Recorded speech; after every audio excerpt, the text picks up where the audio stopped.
Buongiorno. Good morning and welcome to all of you, to the ones who are here in person and to the ones who are connected remotely. I wish you a lovely Sunday. We're here in Trento, in this beautiful museum. My name is Luigia SEGNANA of the Department of Economics and Management. And I'm here to spend a few introductory words on our speaker today, as well as on the context he works in. But let's start straight away with our guest. Today, we have here with us, although he is in Paris, Tomasz KOZLUK. Hello, Tomasz. I know that my pronunciation of a Polish name is certainly faulty, and I hope Tomasz will forgive me. It is a pleasure to have you with us, and I would like to briefly describe your scientific profile as well as your numerous contributions to the topic we're debating here today. Tomasz has a degree obtained at the European Institute in Florence, and he's worked on a wide range of issues, from competition and competitiveness policies to energy policies to public investments. Approximately 10 years ago, however, he started focusing on green growth and environmental economy. His main focus is the effect of environmental policy on companies, as well as the interaction and connection between environmental policy and the different agenda for structural reform in the different countries. I would like to stress that he has been head of the group Going for Growth and Green Growth at the Department of Economics of OECD. So this is just to give you an idea of what he has done in the last 10 years. For sure, he has contributed with many scientific publications to the international debate, publishing in top-level scientific magazines. Right now, Tomasz is focusing on transition towards a low-carbon emission economy. So I believe he deserves all our attention, given the theoretical and applied research he has carried out in the last 10 years. Let me conclude by briefly hinting to the context of his work. In 2009, the OECD countries made an official declaration about green growth. In 2015, the OECD published a very important report with the title Towards Green Growth, ? Which is very important for monitoring the situation. And in the same year, in 2015, the United Nations proposed their 2030 Agenda of Sustainable Development. In 2019-2020, the OECD has been publishing the work on green growth, which is the meeting point of three different pathways. If we focus on the key word we're addressing here today, green growth, these three pathways are growth in productivity, green growth, and inclusive growth. So three pathways that, together with the data that were included in the report I mentioned, measure the distance of the different countries and of the different measures from the targets of the United Nations in their agenda for development, for sustainable development. Right, without further ado, I would like to leave the floor to Tomasz, because we would like to know what he thinks. We would like to know how much we actually know today and what we would like to know when we try to conjugate growth policy with environmental policy. For sure, this is a challenge. Also, given the fact that if you think about the term growth, well, several economists who have investigated and studied growth in the last 40 years, both theoretically and practically, have referred to the concept of growth, claiming that it is still a mystery that has not been understood yet ever since Adam Smith. Right, with this I would like to leave the floor to Tomasz. We ask you in 30 minutes, I know this might be a mission impossible, but we ask you to summarize for us the state of the art, our knowledge, and what we would like to know in the future. Thank you very much, Tomasz. You have the floor. I hope you can hear me well. So hello and good morning, everybody. It's, first of all, my duty to really thank the organizers for inviting me to such a fascinating event to speak to you in the amazing city of Trento. My only and big regret is that I can't actually physically be there. Thank you very much also to Maria for introducing me, also for setting the expectations very high. I will try to at least deliver on some of the things you mentioned. But indeed, my adventure with green growth and with environmental economics has started more or less 10 years ago. And I always find it a good idea to maybe start with what we are actually talking about. So in front of you, you have the OECD definition of what green growth is. I won't read it to you, but the basic idea is, we have various definitions. There's the OECD definition of green growth. There's the UNEP green economy. There's other organizations with their definitions of green growth. And effectively, we're all talking about the same thing. I mean, we're talking about growth, development, well-being that is improvements in well-being that are environmentally sustainable. And I think that's the bottom line, right? That even if we have slightly different definitions, we in the back of our minds, we really think about the same thing. Yeah? So what I want to do today is share with you, I mean, it's Sunday morning, right? So we have to be gentle with our audience. And I want to share a couple of thoughts about, a COVID-related recovery, but in particular on micro evidence on green growth, especially on the firm level. There's also a bulk of evidence on, on the household level or on consumers. I won't be talking about that today.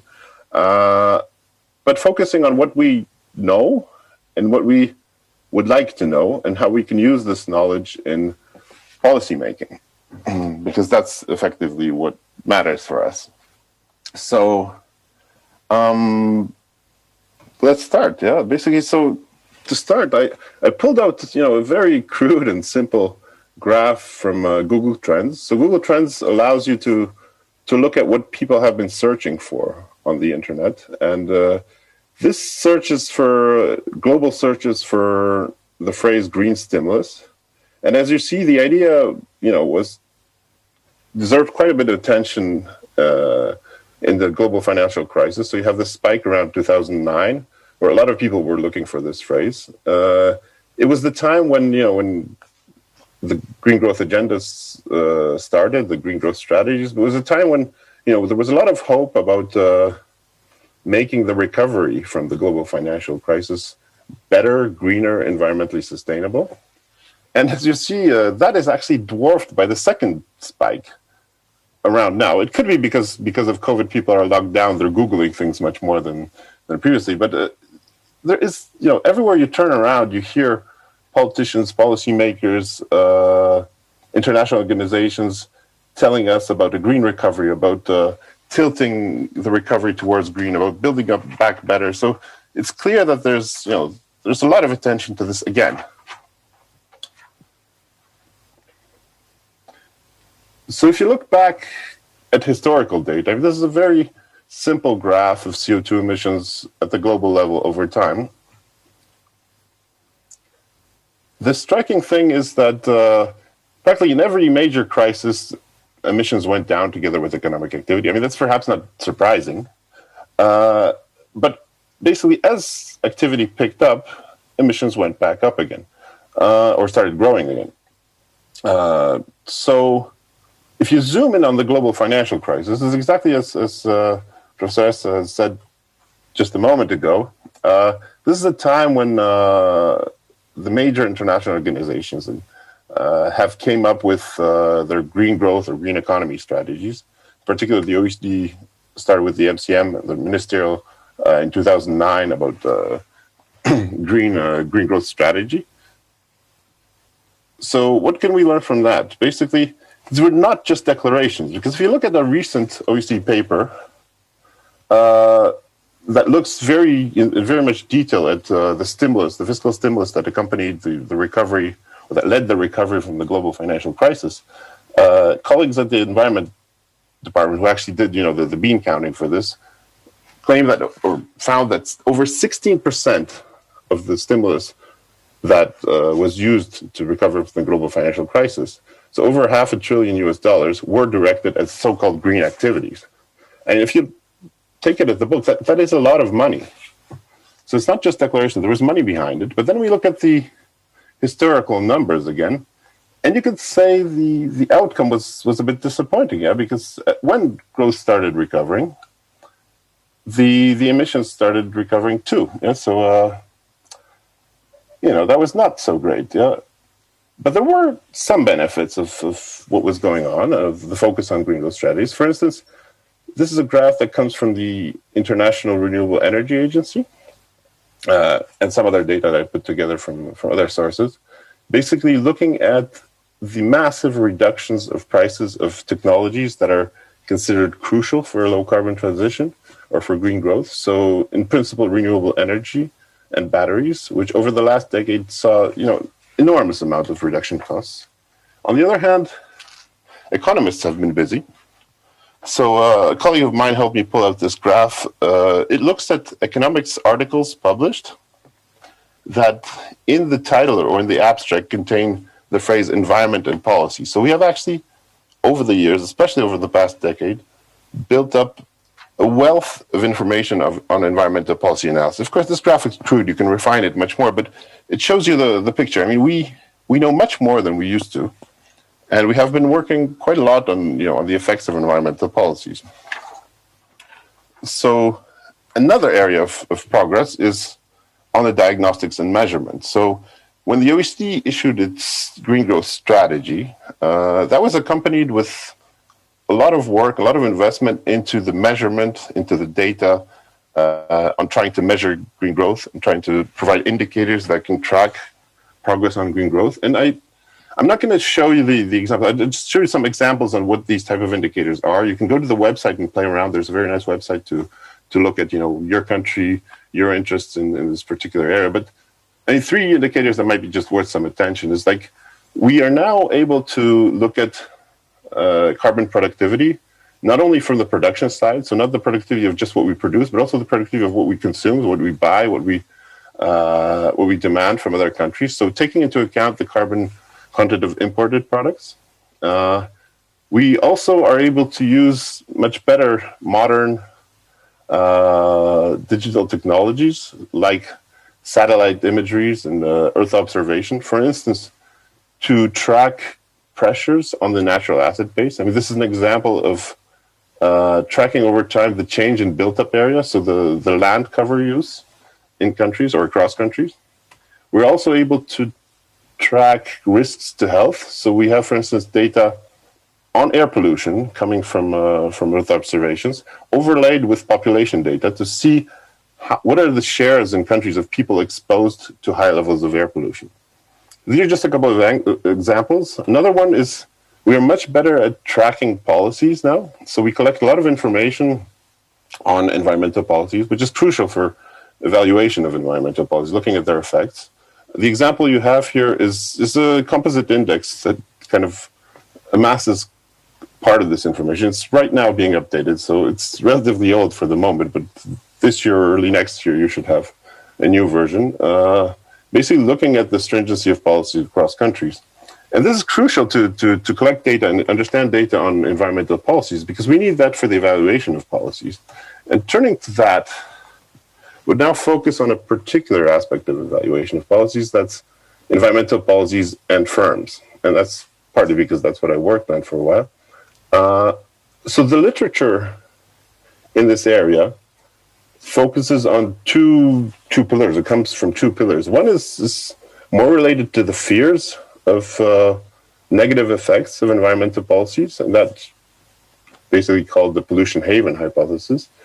And on the positive side, there's the hopes that are related to the Porter hypothesis. So to maybe quickly run you through that, pollution haven hypothesis, that's relatively simple. Basically, if a country goes for more ambitious, more stringent environmental policies, the fear is that because pollution-intensive activity becomes more expensive, both activity and pollution might move to other countries, where the countries will lose out, where the country initially introducing the ambitious policy loses out. On the positive side, the words of Michael Porter, a management professor from 1991, have become basically the holy grail of environmental economics. They come with the idea that through adequate, well-designed regulation, we can push firms to find efficiency improvements, reductions of costs, reductions of waste that they were not able to find before for various reasons. Could be asymmetry of information, and invest into innovation and actually become more competitive as a result of well-designed environmental policies.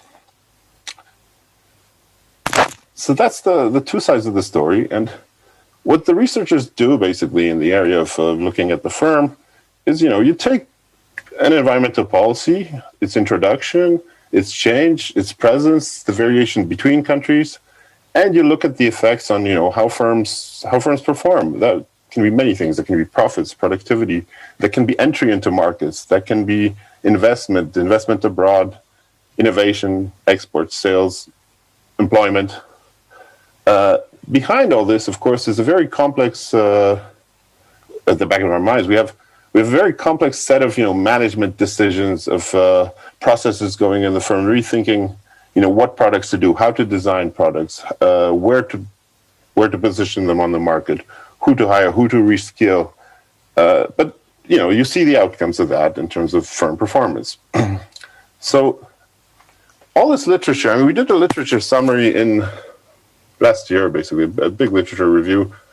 And, I'm not going to go into the details of this, but all the bulk of the academic literature, but also the work that we did in the OECD and other people did, you can summarize it that, the negative effects of environmental policies are probably smaller than feared, or probably significantly smaller than feared. So the negative effects are overstated. On aggregate, you don't find a lot of, significant large negative effects on environmental policies. Unfortunately, there's, it's not that rosy. There's winners and losers. So some firms gain. For instance, in the productivity study we did in the past, it is the most productive, most efficient firms that can make the most out of the environmental policies.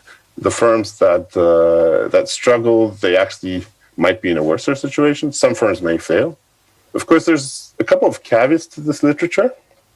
So the policies that are tested are usually relatively small policies in a sense, even the introduction of policies perhaps with offsetting measures. So it is fairly, I guess, obvious that if you slam a massive, very disruptive policy, that will have negative effects. And the other thing is that a lot of the research, because of data constraints, has actually focused on advanced economies and perhaps China. But overall, it's really fair to say that, the costs seem small. And that's, you would think that's really good news, right? Because we don't need to fear environmental policies. They don't have large negative effects on firms. Well, if you think about it, you have to wait a minute, right? Is small cost really good news?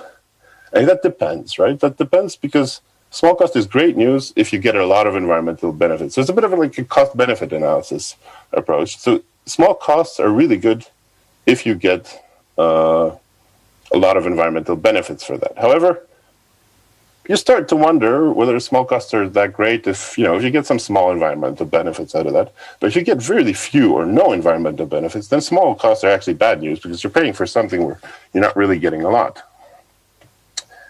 So the question for researchers is basically, how can we know that? And the answer is that with the current data, it's very hard to say. So the option to try to understand that is to look at effects of environmental policies on economic performance, but also on environmental performance of firms, and ideally to look at these two jointly. However, that's not that easy. So looking at joint environmental and economic effects needs the right data. And both data on economic performance at the micro level, as well as on environmental performance on the micro level are actually available. They're collected. I mean, they may not be perfect, but they exist. But they're very hard to combine. And why is that? Basically because for the economic data, they are collected usually at the firm level. A firm may have multiple factories, may have warehouses, may have office buildings, may have cars, planes, ships, whatever. And we will see in the statistics or in the data that's available, the economic performance of all that together as a firm. However, for environmental performance data, the unit of analysis is usually the plant or the installation that emits certain pollutants. And that wouldn't be so bad if it was easy to link these things, but it's not that easy because, first of all, you usually have data for large units, large polluting units or large emission units, which means that you'll be missing quite a lot. Also, the confidentiality issues like, indicators and, identifiers and the ability to link this data makes it really difficult, actually. And that's why there haven't been that much attempts to do that. So the payoff is actually enormous. So if you do manage to do that, we can answer questions such as, which firms are greening? Are firms greening? Is it small or large firms that are improving their environmental performance? At the same time, we can ask whether the firms that are greening are actually, are they getting anything out of it? Are they becoming more competitive? Or are they losing out? And how are they greening? Are they greening by downsizing and outsourcing? So maybe a bit more in the pollution haven hypothesis direction? Or are they greening by investment and innovation and development of new products? And that's very crucial. So these are the payoffs you can get for linking this type of data. And of course, people have done it. So it's not that it doesn't exist. I'm saying it's hard, but I think it's a very promising area. And you have several examples that I wanted to mention. I mean, StatCan has initiatives to link, or had initiatives to link data from pollution, from greenhouse gas emissions, and with annual manufacturing surveys. There have been papers using the U.S. toxic release inventory. That's probably the pioneering papers in this area. There have also been papers using emission trading, the EU ETS, the emission trading scheme, including a paper here at the OECD. And some national evaluations where data was available on energy consumption and energy prices. So there is a bit of that, but it's very limited because of the data. So I'm trying to convince that it's really worth investing in this type of data. And still, it's fair to say, I mean, don't get me wrong, we know quite a bit. We have learned quite a lot on environmental policies. But environmental progress in a way, or at least in terms of emissions, has been rather limited. I showed you the graph on emissions before, but basically we have serious international commitments. But emissions have been on an upward path, and we haven't seen that many bold movements. And, the obvious question is, why is that? Yeah? And, we heard Professor Nordhaus, I think 2 days ago here in Trento, talking about the need for a carbon tax. At the OECD, we couldn't agree more. Basically, this exercise, the graph in front of you, is based on policy recommendations the OECD had issued to countries over the last decade. So every 2 years for about now 50 countries, we issue an economic survey. That's the flag product of the OECD. It has recommendations on how to achieve more inclusive, stronger, and more sustainable growth in countries. These policy recommendations can span many, many areas, but in 96% of the countries, that's 40-something countries, there has been a recommendation on environmental taxes. Sometimes it's broader than carbon taxes or energy taxes, but basically on ramping up environmental taxation, using environmental taxation to direct investment, direct behavior in a certain direction. So the only two, I think, countries that were an exception had something that was more focused on fossil fuel subsidies, which effectively is the same thing. So about pricing, carbon pricing, emissions pricing, environmental externalities better. So, we had that for practically all the countries to issue carbon taxes, to improve carbon tax, environmental taxes. We also, another exercise we do every 2 years is going for growth, where we focus on policy priorities for countries. It's more than just recognition, but it's really what are the priorities to achieve inclusive, sustainable, strong growth. And for a quarter of the countries we have in Going for Growth, we have increased reliance on environmental taxation. So we have been quite bold on the message. I mean, these are a couple of headlines from articles. I mean, OECD has been advocating the carbon tax. Yet, if you look at how emissions are actually taxed, so emissions are heavily underpriced in countries. So this is work from effective carbon pricing that's also done in OECD, where they look at the effective carbon price, translating taxation into the price of carbon. And the graph shows that 60-70% of emissions in the OECD are priced below 30 euros per ton, so relatively low price. Actually, quite a few of those are not priced at all. And non-OECD countries, that's even higher. So it's obvious that, while we have been recommending progress on environmental taxation, it doesn't seem anybody really wants carbon taxation, maybe except the Danes recently. So, the immediate question is, why is that? And the answer is relatively simple, right? I mean, if you go to a recent paper by two young French researchers on attitudes to climate change, carbon taxation, and other climate policies, they did a survey of a representative sample of French population in early 2019.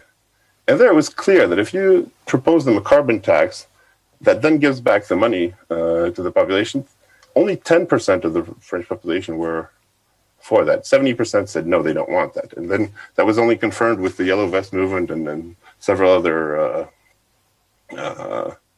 initiatives. So basically, people don't want the carbon tax. But there are also success cases of carbon taxes, right? I mean, British Columbia is probably the most known and probably overused example, but it is a very nice example. It's a scheme with full revenue recycling where the price of carbon over a bit more over 10 years was ramped up, basically quadrupled over time. And some recent surveys show that people, believe that it hadn't had a negative effect on their incomes. And these results seem to be quite uniform across gender, age, regions in British Columbia, and political preference. So there are ways of making carbon taxes acceptable, right? I mean, this may be an exception. We need to ask that question, but it seems that it's possible, yeah?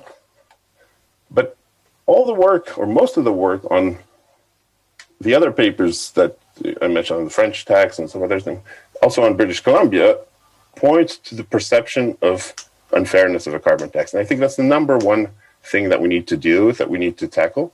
We need to understand the exact distributional effects of carbon taxes and of environmental taxation more generally, but also the perceptions of these, because these two things are not necessarily the same. The other thing is, there is quite a bit of research on the distributional effects and on the perceptions. And particularly on the perceptions, I think there's a question of how easily can we generalize the conclusions. So the French paper I mentioned finds that payback to all French would be the least accepted way of recycling revenues of a French carbon tax. There's similar findings on Switzerland from another paper a bit older, that the Swiss would be against income tax rebates. These are the two features basically of the success of the British Columbia scheme. So, how easily can we generalize results to other countries? Or perhaps we need to invest more in cross-country insights and comparable data across countries. So I think that's probably a big thing in that type of literature. And maybe to just finalize, to leave you with a couple of thoughts. I mean, don't get me wrong. I think it is obvious that policy making is always under uncertainty and always with limited information. We will never know the answer to all questions, right? But policymakers still need to make decisions.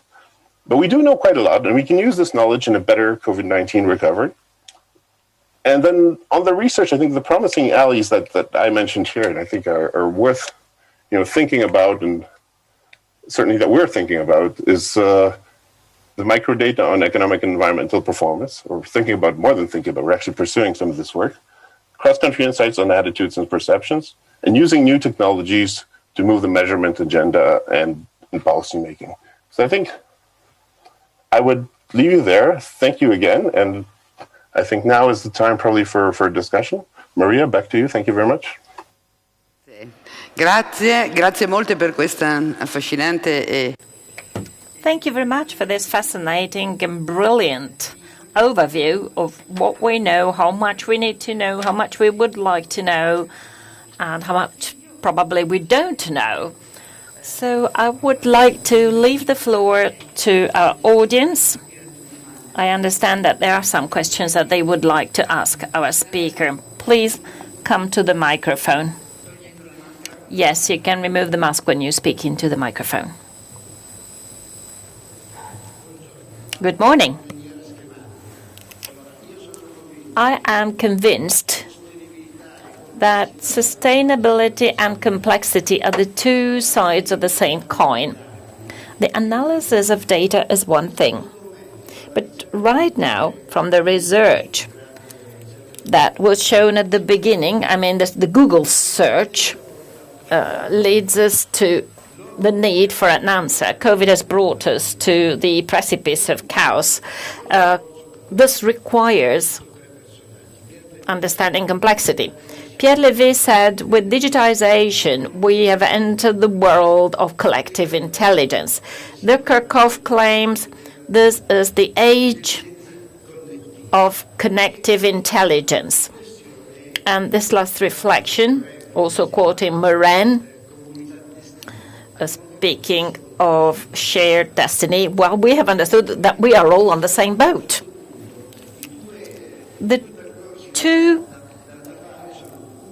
ways are making complexity alphabetical, where the local is myself, the individual who has to be aware of what is good and what is bad. Because if I don't do something starting at individual level, I won't get anywhere. Otherwise, all together, we can actually build a better world, because all the people will be aware, and then it will be possible to make complexity more understandable, more alphabetical, bearing in mind that sustainability and complexity are the two sides of the same coin. My question is, how can we make complexity understandable, and how can we all become literate of complexity? Because at the moment we are illiterate. This is a unique opportunity we have in history to make everybody literate about this complexity. Thank you. Any other questions before we give the floor to our speaker for answers? Thomas, if you don't mind, we will collect a couple of questions first. Good morning. Do you believe that this is an opportunity, like in 2009 when 16% of investment was in the field of sustainability? Do you think we have an even better opportunity now? And which recommendations can you give to make sure that this investment is really profitable for really sustainable growth?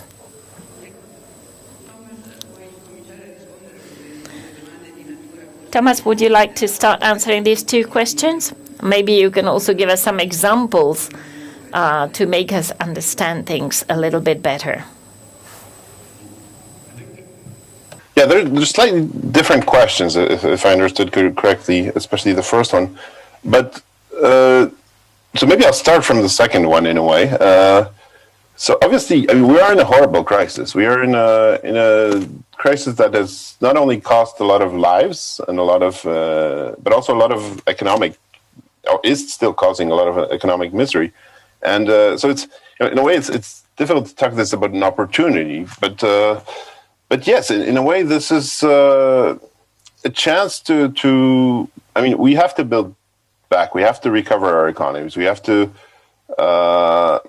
Policy makers have to do their best to reinstall growth and improve people's lives. And this is a chance to make that or actually it's a duty in a way to make that more resilient, more environmentally sustainable, because we don't want to be caught in a situation where another shock. I mean, researchers have warned us about the possibility of a global pandemic already quite a while, but we weren't prepared. Yeah, so from the environment point of view, there's a lot of warnings about environmental issues, environmental climate being the top one. But I mean, there's air pollution, there's other things, environmental degradation that we are being warned about, and so it's really the moment to think what we can do about that. Of course, that's not easy because in the recovery, the focus will be on creating jobs, on putting people back to jobs, on improving their incomes in safety nets, and a lot of these things are not necessarily green per se.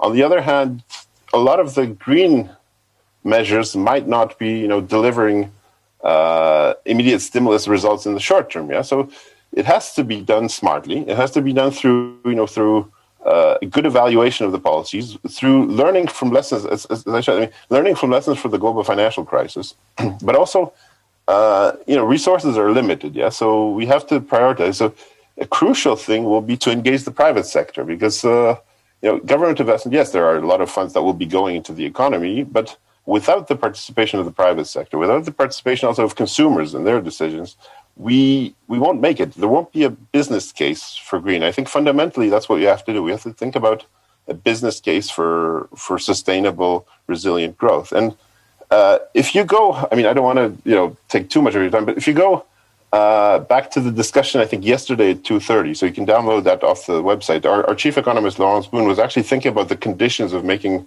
of a recovery, also the economic conditions we are in. I think she raised quite a lot of the important points that we have on how to make the recovery more resilient, more green, more environmentally sustainable. The main thing is also we are still under enormous uncertainty. That's what is very different from the previous crisis. We still don't know how this pandemic will evolve and how our economies will need to be responding. So it's really about building resilience, building in the tools on the labor markets, on firms that will allow us both to support, but also to reallocate to more promising, more pro-growth channels. Yeah, so more productive growth. So yes, this is a complex situation. It's a situation where we have to operate under enormous uncertainty, but there are things we can do. To the second question, I think that very thing is, if I understand the question correctly, a lot we can do is on information provision, on educating consumers, economic participants, also in terms of using insights from behavioral economics, so things like nudging, how to basically educate people to make to take into consideration environmental effects, take into consideration environmental externalities. And the other thing, I guess, that is important there is probably international cooperation, both at the high level in terms of policies, but also in terms of learning from experiences, learning from what other countries are doing, what we can draw from that. And I don't know if that answers the question, but I think that's the job of governments, of international organizations, but also NGOs that can help. Prendendo spunto da quanto ci hai appena suggerito. Well, you just referred to the stimulus policies, so policies which promote certain behaviors, for example, information campaigns or awareness campaigns, other types of policies. Well, I wonder whether these types of policies can really replace more traditional policies, which either support or reduce the use of certain resources. And I wonder whether there are examples from which we can learn that these nudging policies have important effects also for a greener economy. And because we know that there are issues also of perception here. I don't know what you think about that. Cosa ne dici, Thomas, sulle politiche di nudging? So what do you think about nudging policies?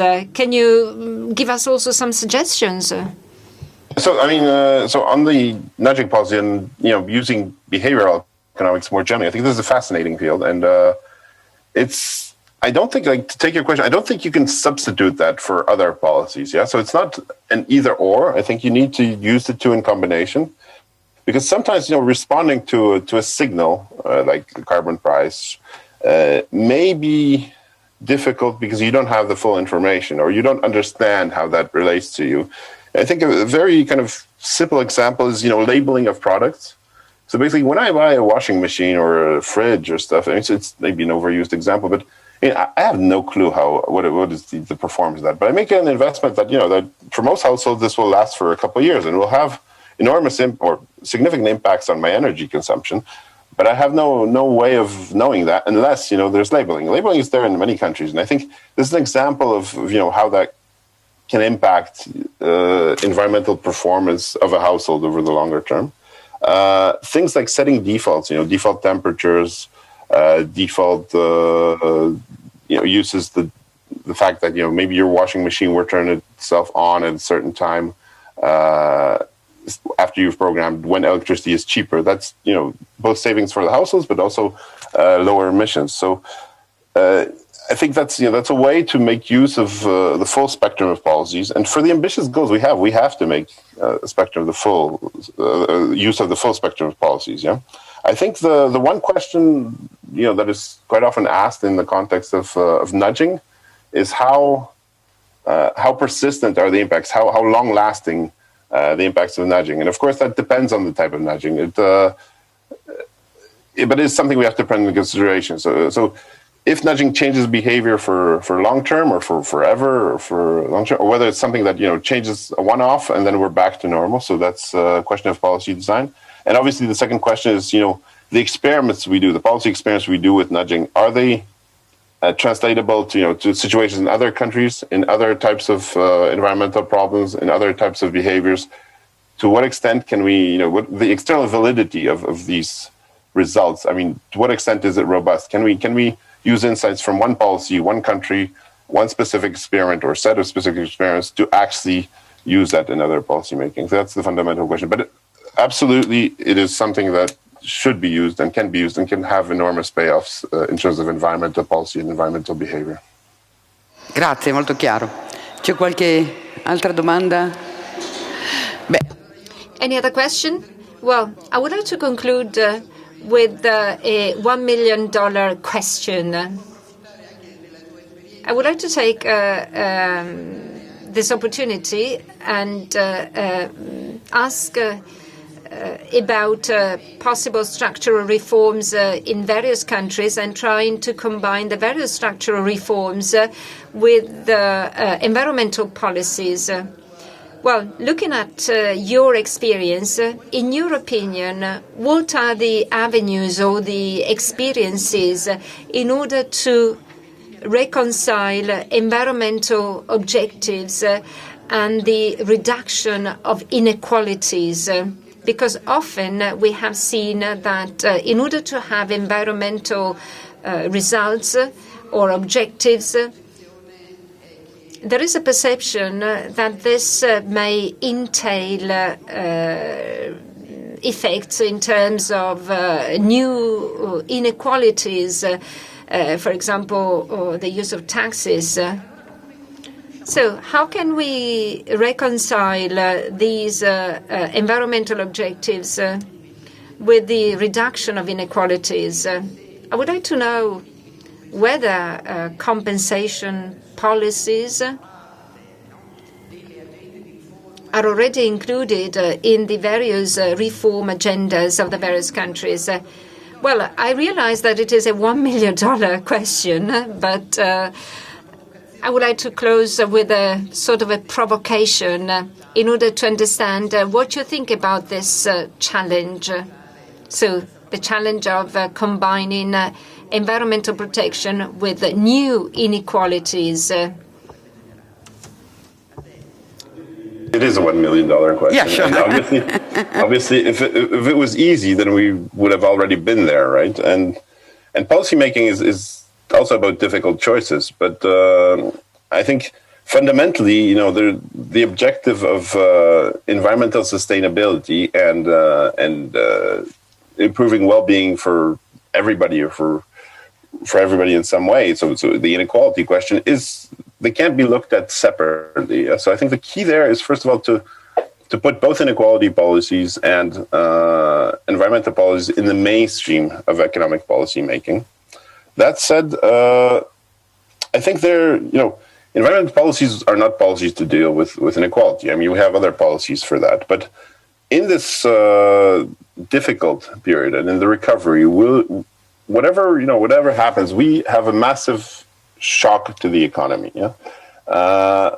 There's going to be a massive reallocation of resources, and the environmental transition is also about a massive reallocation of resources. Yeah. So, in terms of structural policies, obviously we have policies to improve the reallocation of resources. So, helping people move to, or creating the conditions for the creation of jobs that are more productive, that better use technologies, that are more environmentally sustainable.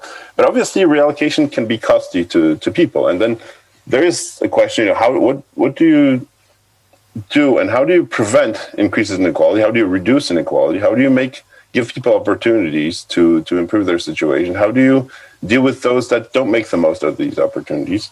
And that's all about support policies. So support policies are extremely important in the recovery phase because we are dealing with people who lost their jobs, people who lost their livings in a way, their incomes. And so it's not just about, reallocation in terms of building a fundamentally stronger economy that will create the opportunities for people, but actually helping people make the most out of these opportunities. And apart from support policies, so income support and many of the short-term issues, it's also about education and skills, about preparing the populations for the jobs of the future. And it's not just education and skills in schools; it's all through the lifetime. It's also about things like giving people access to digital technologies, but also helping them to use them.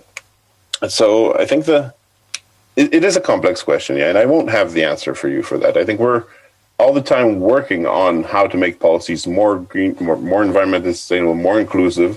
The big question is basically you need to look in the context of the country. You need to use a wide range of policies for that, a wide range of conditions, and you need to learn from past successes and past mistakes. Yeah, so that's what we do at the OECD. That's what we try to do. We try to use, good and bad examples of what worked and what didn't work in other countries to try to give policy advice that can help both on the inclusiveness, on the environmental, and on the growth and improving incomes front. So I guess I didn't really answer your question, but I gave some of the insights that I think are important for this. Yeah.